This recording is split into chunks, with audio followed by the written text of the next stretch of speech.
Specflow tutorial part 6 hooks part 1. In part 5 we have learned about how to execute a Specflow scenario. So in this session we are going to learn about what are Specflow hooks, before test run, after test run, before feature and after feature. So these hooks we are going to learn it here in this section. In the next session we are going to learn about a before scenario, after scenario, before step and after step. So let me start this session. So when we talk about hooks, hooks can be used to perform additional automation logic at a specific time. So we must provide a binding keyword on the top of the class whenever you want to use a hook. So we have a different type of the hooks available: before test run, after test run, automation logic that has to run before and after the entire test run. The method it is applied to must be a static. And when we talk about a before feature and after feature, so the automation logic that has to run before and after executing each feature, the method it is applied to must be static. So let me flip to Visual Studio to understand with an example. So we have this Specflow session project and we have created this project in the previous sessions. We have added a NuGet packages, we have this Selenium WebDriver, and we have this Specflow NUnit. So we are using a NUnit as a test unit provider. It is going to help us to execute and run the test cases. So when we talk about feature files, we have already added one feature file, which is this login.feature file, and if you see, all the steps which I have mentioned it here is having a corresponding step definitions here in this particular class, which is this web test. So when we guys are talking about hooks, hooks are going to help us to execute a special automation logic. So if you talk about hooks, we have a different type of the hooks. We have the before test run and after test run, before feature and after feature. So let's create a class and add the hooks there. Right click on this, add, we can say class, and here we can provide the name as a runner class. So inside this particular runner class, so let's mark this as a public instead of having an internal. Now we can add hook. The first hook we are going to add it as a void. Right now we are going to say before test run, and that before test run needs to be static. So whenever you are mentioning any before test run hook, that needs to be static. So whenever you declare any method, and if you want to declare that method as a hook for the Specflow, then you have to give a tag here. It is saying before test run. So let's select this, and whenever you declare any hooks inside any of the class, then you need to declare that class with a tag. We are going to say a binding tag. So this binding tag helps a Specflow engine to mark this particular runner class as a Specflow class, and it is having a few items. Those are going to be related to a Specflow. Right now we have this before test run.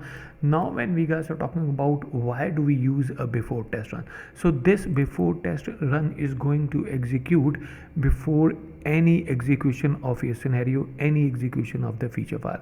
Suppose you have a 10 feature files and you want to execute those 10 feature files. So this before test run hook is going to execute before executing any piece of code of this framework. So this is the first entry point whenever you are going to execute your Specflow feature files, whenever you are going to execute a scenarios. So this needs to be static, and we need to add a before test run as a tag. Now the question comes up, what all things we are going to do it here in the before test run. Take an example of you are creating automation framework. The first task you want to do is you want to read the configuration file. The configuration file can have the settings related to automation. Simple example is on which browser you want to execute the test cases.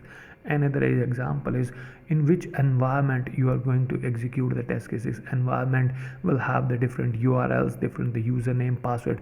So all the configuration settings we are going to read it here inside this before test run.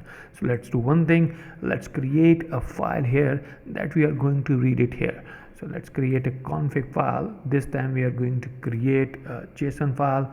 So let's have this, we can say JSON, and here is a JavaScript configuration. So we can give the name configuration.json, and inside the configuration.json we can add the information. Take an example of, we are saying we are going to add the information related to URL, and we can also add the information related to a username. We can have the password as well, so password of the application we can provide it, and we can also provide a browser type. So We provide a browser type information whenever you want to execute your test cases on a specific browser. Take an example of if you want to execute your test cases on a Chrome, you can provide a Chrome. If you want to execute on a Firefox, so these all information we are going to provide it, and these information will be reading it whenever we are going to start our framework, and these information we are going to use it in our automation framework, or you can say these information we are going to use it in our test cases to perform the actions. So when we commit here inside this runner class, so now what we are going to do is we are going to read this configuration.json file here inside this before test run. To read the JSON file in a key value pair inside this C#, what we need to do is we need to download a NuGet packages. Let's commit here in the browse. We can say we have this Microsoft configuration, and what we need the Microsoft extension configuration. So right now the pre-releases are coming up. Let's uncheck this include pre-releases and then select this, and here we have the latest stable versions only. Right now it is a 7.0.0. click on install, and it will install a NuGet package, which is this Microsoft extension configuration. We also need another NuGet package, this configuration.json file, because we are reading the JSON file. So again, the stable version is 7.0. click on install, it is going to install it. We also need another NuGet package, which is this Microsoft extensions configuration.environmental variable. So this helps us to make a key and a value pair. So let's select this, click on install, and if we commit here inside the dependencies, we can see we have all these three new packages. So now what we need to do is we need to go back here in this runners. So we can have this configuration builder. We are saying configuration builder is equal to, we are creating the object of this configuration builder, and what we guys can do is we can have this now configuration builder dot, and here is the JSON file which we are going to add it.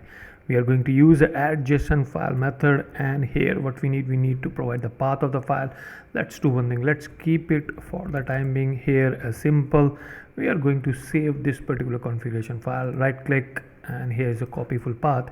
We are going to provide the path here, and then we are going to use this path inside this particular add JSON file. Let's use this path, and then we are going to say we are going to use a add environmental variable. Let's have a build here, and it is going to build that particular environment, that particular file, and the return type is a I configuration root. So let's have this I configuration, and here is a root, and we can say configuration root is equal to, so whatever the values are present here inside this particular configuration.json file, those will be available here inside this I configuration root in the form of the key value pair. So let's do one thing, let's declare it at a class level and make it as a static so that we able to use it. Mark this as a public, and then we can also mark this as a static so that we able to use it outside as well. Now let's get rid of this. We already have added at the class level. Now wherever you want to use, we are going to call this particular configuration root. If we commit here inside this web steps, this is the application URL which we are going to test it. So this application URL, we are going to replace it with a runner as well. So let's use this runner, and here is the configuration root. If we provide brackets, we can see we are getting a string key as an argument. Here we need to provide the argument. Right now we are going to provide the argument as a URL. So if we go and run this, let's select this test explorer, select this and say run. So it is going to invoke that particular browser for us. It has opened this particular browser, and it is going to navigate. It is getting some error. Let's commit here. So we are getting a runtime exception. The reason can be this URL. If we commit here, we can see we have a blank URL. So that was the reason behind it. We are getting the error. Now let's commit here and provide the values here. So now if we commit here and say run, it has opened this browser and it is navigating to this particular URL and logged in inside, which is showing this swag labs. Inside this before test run, we can read the configuration files before executing any piece of code. Another what all things we can read it here. So let's write it here first. We can read one, we can say we are going to read a configuration files or information. We can read it. Another, what we guys can do it, we can also perform a container initialization. Now the question is, what is a container initialization? So when we guys are talking about a spring boot in the Java, which is very famous concept in these days, a similar concept is here inside the C# as well, which is this dependency injection. In the dependency injection, what we guys are going to do is, we are not going to create object of the class with the new operator. What we are going to do is, we are going to create a container, and that container is having interfaces and a classes associated. So this container initialization is also going to be done it here inside this before test run, because this container is going to provide all the objects wherever we required it. So we are not going to use a new operator in the container initialization. What we are going to do is, we are going to use a dependency injection. So we are going to read more related to a container initialization configuration. So whenever we are going to do a framework creation, we have another hook that is going to be a public. We can say it is a static void, we can say after test run. So this after test run, what we need a hook here. So let's have this, we can say after, and here is the after test run. So this after test run will be executed whenever we are done with the execution of all of the test cases. You can say this is the exit point of our test execution. So when you are done with the execution of all the test cases, then the control will commit here.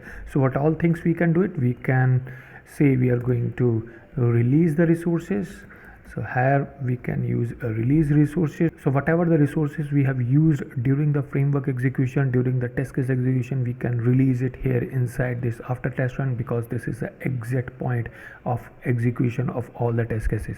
Then we can also have another point we can also use for reporting at the end when you are done with the execution of all the test cases. So this helps us to group the reporting as well, grouping the reports. So these are not only the two things which we can perform it, we can perform it few other things as well here inside the after test run.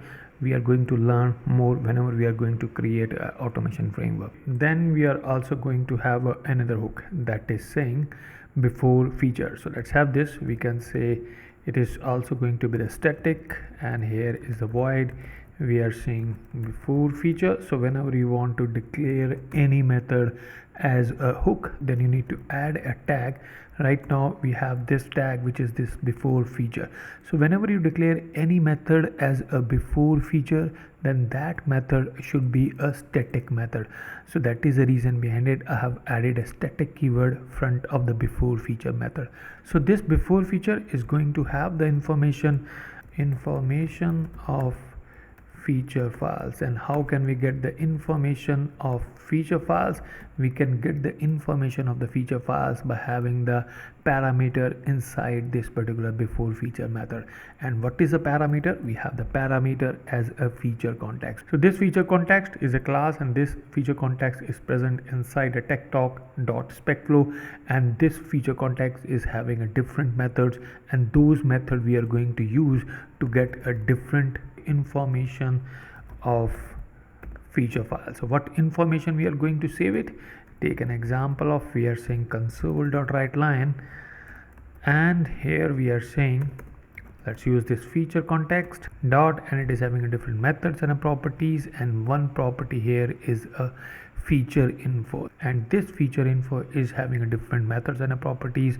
So this is having a description property. So this description property help us to get the description of this particular feature file. So if you want to get the description of this feature, then we are going to use this particular method, or you can say we are going to use the property of this particular feature info, which is this description. We can get the path of that particular folder where the feature file exists, use the title property to get the title of the feature file, as well as we have the tags property. So this tags property is going to provide all the information related to a tag. So whatever the tags are present on that particular feature file is available with the help of this tags property, and the return type of this particular tag property is an array. So we can say this feature file will be executed whenever we are going to execute any of the feature file.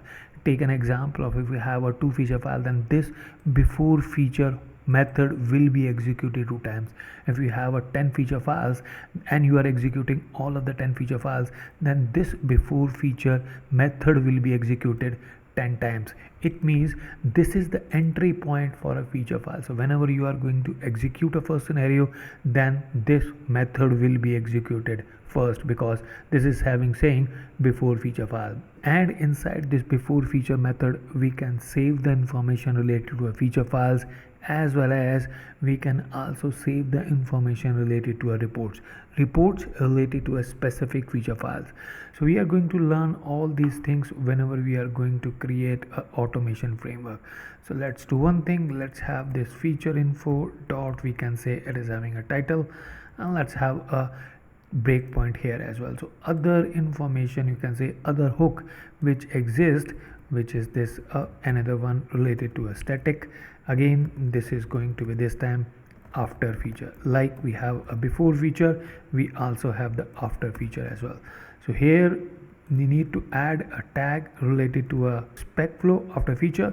We can say after feature, like we have the after test run. Here we can also have the feature context, and here is the name of that particular feature context. So this feature context is nothing but a class. So when we talk about the object creation, how the object will be created, the object will be created with the help of this dependency injection. So dependency injection is a design pattern which helps to create the object automatically whenever we pass the object, or you can say whenever we pass the class, and automatically it will create an object of the class. We don't need to use a new operator.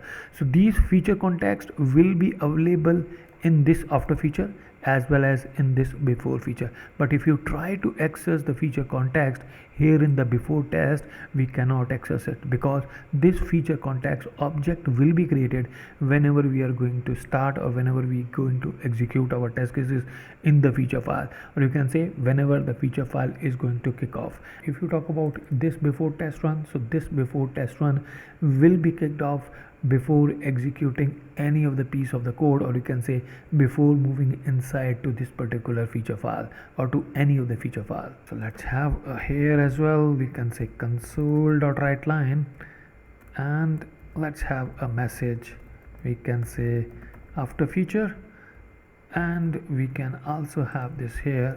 Let's have this console.writeLine, and we are going to say before.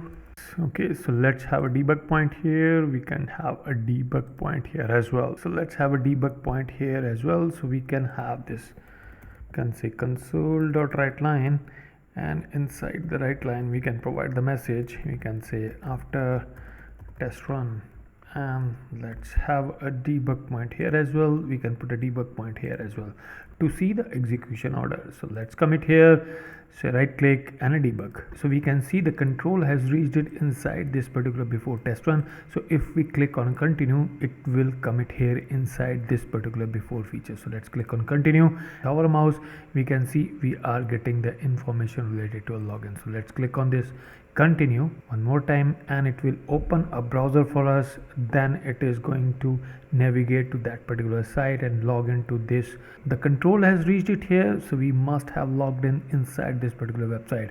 So this is the flow of control, you can say this is the execution order. So first before test run, then before feature. After executing all the scenarios in the feature file, then the control will commit here inside this after feature, then the control will commit here inside this particular after test run. So we can use these different hooks, and with the help of these different hooks we can perform a special automation logic after test run, before feature and after feature. So that's it in this session.